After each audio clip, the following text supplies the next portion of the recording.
A new year begins today for those of us who follow the Chandramana system, the Hindu lunar calendar. But this Yugadi, something interesting happens. The two major Hindu calendar traditions describe this very same year in two different ways. One calls it Parabhava, suggesting leaders in conflict, a year of pressure and adjustment. The other calls it Siddhartha, suggesting prosperity, purpose and attainment. Same time cycle, same 60-year system, two different descriptions.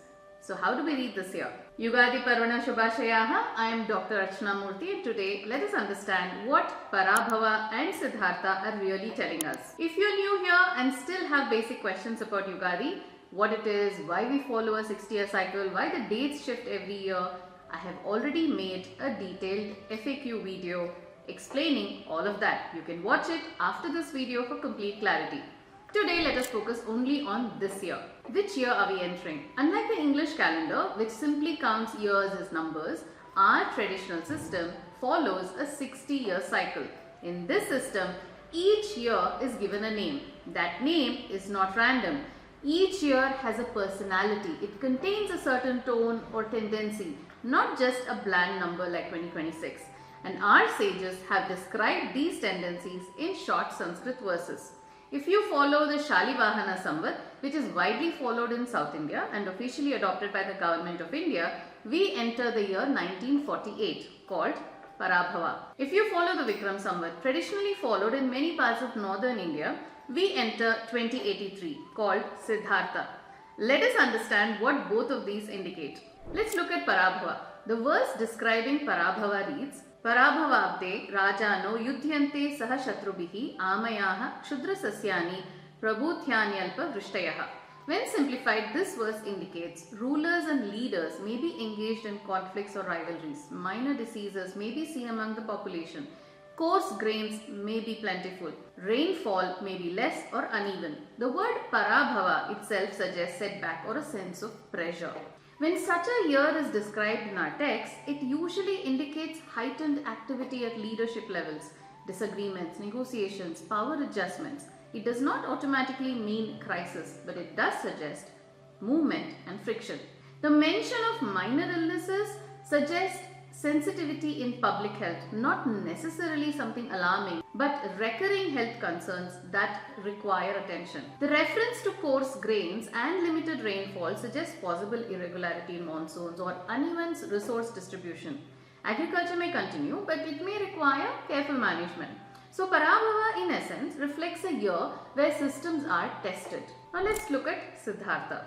This is as per the Vikram Samvat description. The verse for Siddhartha states, Siddhartha Vatsare Bhupa Jnana Vairagya Bhaginaha Sampurna Vasudha Bhati Bahu Sasyarga Vrishtibihi.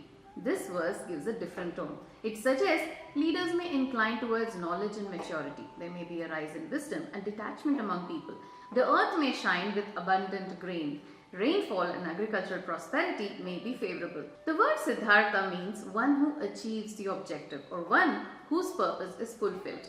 So while Parabhava highlights pressure and adjustment, Siddhartha highlights maturity and attainment. This is not a contradiction.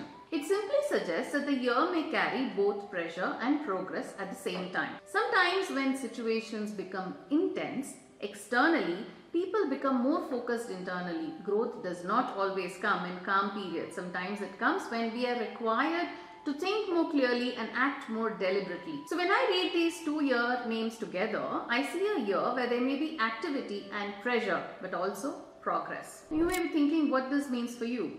I would summarize the tone of this year as balanced but active. Certain areas, especially leadership, health and resources, may require attention. At the same time, it may reward clarity, study, disciplined effort and purposeful action. Siddhartha suggests that effort is not wasted. Parabhava suggests that effort must be steady, and that combination is worth noting. Now, Yugadi is not only the beginning of a calendar year, it marks the beginning of a new time cycle. Traditionally, on this day, we listen to Panchanga Shravanam, the reading of the almanac, where these verses are recited and interpreted. We also prepare Yugadi Pachadi, a mixture of 6 days, symbolizing that the year ahead will contain multiple experiences, sweet, bitter, sour, and everything in between. That symbolism becomes meaningful when we read Parabhava and Siddhartha together. No year is entirely smooth, no year is entirely difficult.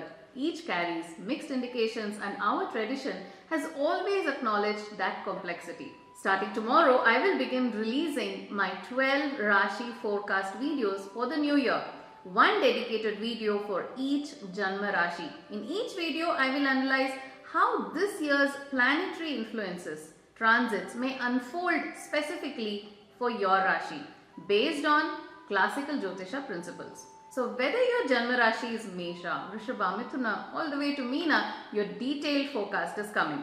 If you still have fundamental questions about Yugadi, why the 60-year cycle exists, why some regions celebrate New Year later in April, or how Shalivahana and Vikram Samvat differ, watch my detailed FAQ video. It will give you the complete foundation. I hope this video gives you some clarity as you step into the new year. Wishing you steadiness, good health and meaningful progress in the year ahead. Yugadi Parvanah Shubhashayaha. Dhanyavadaha.